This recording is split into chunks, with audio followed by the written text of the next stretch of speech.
নমস্কার, আপনারা দেখছেন সময় কলকাতা। খেলা হবে নিয়ে আমি পৃথা রয়েছি আপনাদের সঙ্গে। এখন চোখ রাখবো খেলার খবরে। দক্ষিণ আফ্রিকার বিরুদ্ধে টেস্ট সিরিজের জন্য 15 সদস্যের দল ঘোষণা করল ভারত।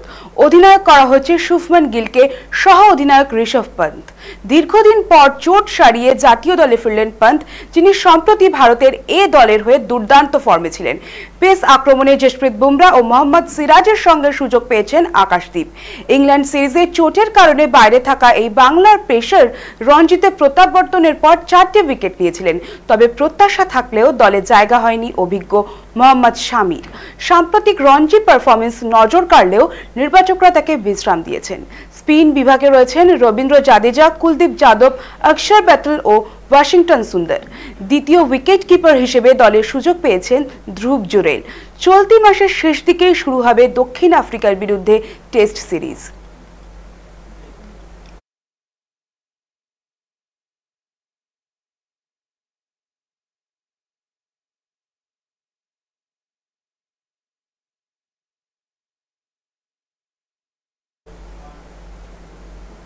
দীর্ঘ অপেক্ষার পর অবশেষে আইপিএল ট্রফির স্বাদ পেয়েছিল রয়্যাল চ্যালেঞ্জার্স বেঙ্গালুরু, কিন্তু সেই আনন্দের মাত্র 4 মাস পরই দল বিক্রির খবর রীতিমতো চমকে দিয়েছে সমর্থকদের। সূত্রের খবর, ইতিমধ্যেই বিক্রির প্রক্রিয়া শুরু হয়ে গিয়েছে এবং আগামী মার্চের মধ্যেই সম্পূর্ণ হবে বলে আশা ইউনাইটেড স্পিরিটসের।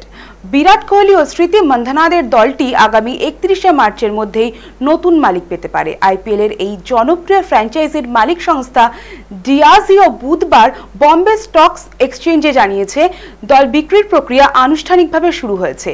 ব্রিটিশ সংস্থাটি এই সিদ্ধান্তকে বিনিয়োগের কৌশলগত পর্যালোচনা হিসেবে বর্ণনা করেছে। বর্তমানে আরসিবির মালিকানা রয়েছে ভারতের ইউনাইটেড স্পিরিটস লিমিটেডের হাতে, যা ডিয়াজিওর অন্তর্ভুক্ত। সংস্থার সিইও প্রবীণ সোমেশ্বর জানিয়েছেন, আরসিবি তাদের কাছে মূল্যবান হলেও এটি অ্যালকোবেভ ব্যবসার সঙ্গে সরাসরি সম্পর্কিত নয়, তাই দীর্ঘমেয়াদী স্থিতিশীলতার লক্ষ্যে দল বিক্রির সিদ্ধান্ত নেওয়া হয়েছে। মার্কিন মুলুকের গ্লেজার পরিবার ছাড়াও দু একটা নাম আরও শোনা যাচ্ছে যারা আরসিবি কিনতে আগ্রহী, যেমন Mahindra group, Kotak group. KP global নামের এক প্রাইভেট ইকুইটি ফার্মও রয়েছে দৌড়ে। করোনা ভ্যাকসিন প্রস্তুতকারী সিরাম ইনস্টিটিউট অফ ইন্ডিয়া নামও উঠে আসছে। 2025 সালে আইপিএল ও 2024 সালে ডব্লিউপিএল চ্যাম্পিয়ন হওয়ার পরও ডিয়াজিওর এই সিদ্ধান্তে বিস্মিত ক্রিকেট মহল।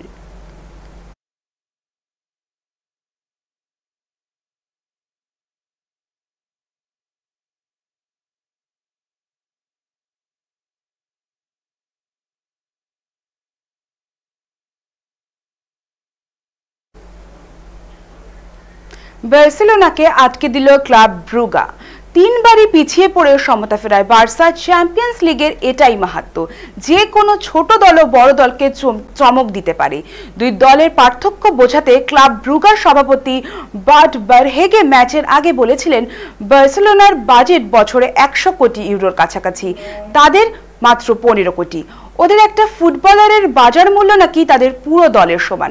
প্রেসিডেন্টের লড়াকু সুর মাঠেও ধরে রাখলেন ফুটবলাররা। বার্সা ব্রুগার বড় পার্থক্য শুধু অর্থবিত্ত বা ওজনদার তারকাতেই নয়, সাম্প্রতিক পারফরমেন্সেও ছিল। বুধবার নিজেদের মাঠ ইয়ান ব্রেডেল স্টেডিয়ামে বার্সেলোনাকে প্রায় পুরো ম্যাচ জুড়েই চাপে রেখেছিল দলটি। প্রথম থেকে বল বার্সার দখলেই বেশি ছিল, কিন্তু গতিময় ফুটবলে বার্সার রক্ষণের ব্রুগো হানা দিয়েছে বারবার। এর মধ্যে পর্তুগিজ ফরওয়ার্ড কার্লোস ফোবর্সি মূলত বেশি ভুগিয়েছেন। আর বার্সেলোনার দিক থেকে প্রতিবার উত্তর দেওয়ার চেষ্টা করে গেছেন লামিন ইয়ামাল। ব্রুগা প্রথমে এগিয়ে যায় 6 মিনিটে। ফোবর্সের ক্রস থেকে কোনাকুনি শটে বল জালে পাঠান নিকোলা ট্রেসোল্ডি। 2 মিনিটের মধ্যেই সমতায় ফিরেছে বার্সেলোনা। তবে 17তম মিনিটে ব্যবধান 2-1 বানিয়ে ফেলে ব্রুগা। পাল্টা আক্রমণ থেকে বল পেয়ে দলকে এবার এগিয়ে দেন ফোবর্স। দ্বিতীয়ার্ধের শুরুর দিকে গোলের সুযোগ নষ্ট করেন ইয়ামালও। তবে বার্সেলোনার ম্যাচে ফিরে আসার পরের 2টি গোলই এই ইয়ামালের সৌজন্যে পাওয়া, যার মধ্যে 61 মিনিটে যে গোলটি করেছেন সেটি তার প্রতিভার বড় নমুনা। ব্রুগা অবশ্য বার্সাকে স্বস্তিতে থাকতে দেয়নি। খেলার 63 মিনিট ম্যাচে তৃতীয়বারের মতো এগিয়ে যায় স্বাগতিকরা। এবারও দলটিকে এগিয়ে দেন ফোবর্স। ব্রুগার তৃতীয় গোলের পর আবারও সমতা আসে ইয়ামালের সৌজন্যে। 77 মিনিটে ইয়ামালের কোনাকুনি শট ব্রুগার উইঙ্গার ক্রিস্টোস জলিসের মাথা ছুঁয়ে চলে যায় জালে। আত্মঘাতী গোলে ব্রুগা বার্সেলোনা ৩-৩ ড্র করে।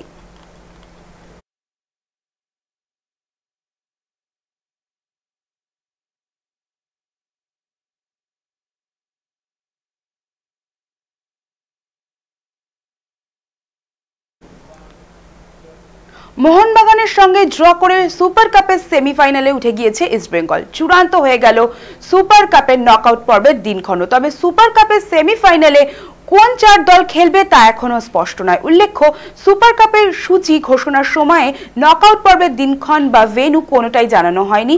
ডার্বিতে নামার আগে ইস্টবেঙ্গল ও মোহনবাগানের পয়েন্টও সমান ছিল, কিন্তু ডার্বি গোলশূন্য ড্র হয়। গোল পার্থক্যে এগিয়ে থাকার নিরিখে সেমিফাইনালে জায়গা করে নেয় লাল হলুদ ব্রিগেড। এবার তারা নামবে সেমিফাইনালের যুদ্ধে। ইস্টবেঙ্গল ছাড়াও শেষ 4-এ জায়গা করে নিয়েছিল এএফসি গোয়া। গ্রুপ সিতে সেমিফাইনালে জায়গা করে নিয়েছে পাঞ্জাব এএফসি। পেনাল্টি শুট আউটে সুনীল ছেত্রীর বেঙ্গালুরু এএফসিকে ছিটকে দিয়ে তারা চলে গিয়েছে শেষ 4-এ। সেমিফাইনালে ইস্টবেঙ্গলের বিরুদ্ধে খেলবে পাঞ্জাব। পাশাপাশি সেমিফাইনালের খুব কাছে পৌঁছে গিয়েছে কেরালা ব্লাস্টার্স। আগামীকাল মুম্বাই সিটি এফসির বিরুদ্ধে তাদের ম্যাচ রয়েছে। সুপার কাপের 2টি সেমিফাইনাল খেলা হবে আগামী 4 ডিসেম্বর ফতোরদা স্টেডিয়ামে। বিকেল 4:30 মুখোমুখি হবে ইস্টবেঙ্গল পাঞ্জাব। সন্ধ্যে 7:30 গোয়ার বিরুদ্ধে খেলবে গ্রুপ ডি থেকে কোয়ালিফাই করা দল। সুপার কাপের ফাইনাল হবে 7 ডিসেম্বর ফতোরদা স্টেডিয়ামে।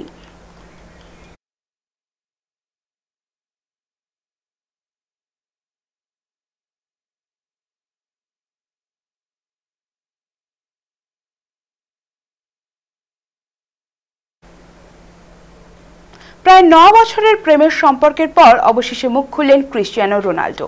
সাংবাদিক পিয়ার্স মর্গানের পডকাস্টে নিজের প্রপোজের অভিজ্ঞতা শেয়ার করেন পর্তুগিজ তারকা। রোনাল্ডোর কথায়, রাত তখন প্রায় 1টা, মেয়েরা ঘুমোচ্ছিল। বন্ধুর দেয়া একটি আংটি জর্জিনাকে দিতে যাচ্ছিলাম। তখন আমার সন্তানরা বলে, বাবা, মাকে তুমি এটা দিয়ে বিয়ের প্রস্তাব দাও। তখনই নাকি রোনাল্ডোর মনে হয় জীবন সঙ্গিনীকে প্রপোজ করার এটাই শ্রেষ্ঠ সময়। আবার নিজের বিরুদ্ধে অভিযোগ আনতেও একটু কুণ্ঠাবোধ করেননি CR7। জানান, তিনি নাকি খুব একটা রোম্যান্টিক নন, তাই হাঁটু গেড়ে প্রপোজ না করে স্বাভাবিকভাবেই জানিয়েছিলেন তিনি জর্জিনাকে বিয়ে করতে চান। প্রপোজের সেই মুহূর্তের আগের আবেগপ্রবণ হয়ে কেঁদেও ফেলেছিলেন সেই মানুষটি। মাঠে যার মানসিক দৃঢ়তা, স্নায়ুর উপর নিয়ন্ত্রণ শিক্ষণীয়। সাংবাদিক মর্গান আবার মজার ছলে জিজ্ঞাসা করেন, কান্নাটা কি হীরের আংটির দামের জন্য? কারণ আংটির দাম ভারতীয় মুদ্রায় প্রায় 17 কোটি টাকা। তবে বিয়ের তারিখ এখনো গোপন রেখেছেন CR7। হাসতে হাসতে তারকা ফুটবলার জানান, বিশ্বকাপ জিতে ট্রফি হাতে বিয়ে করতে চান তিনি। যদিও জর্জিনা বড় আয়োজন পছন্দ করেন না, তাই অনুষ্ঠান হবে ব্যক্তিগত পরিসরে, এমনই ইঙ্গিত দিয়েছেন ফুটবল সম্রাট।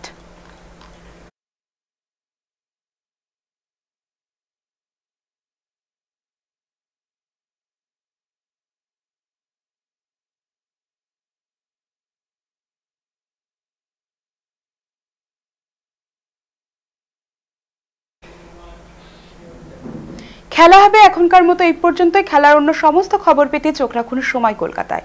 সময় বলবে সময়ের কথা।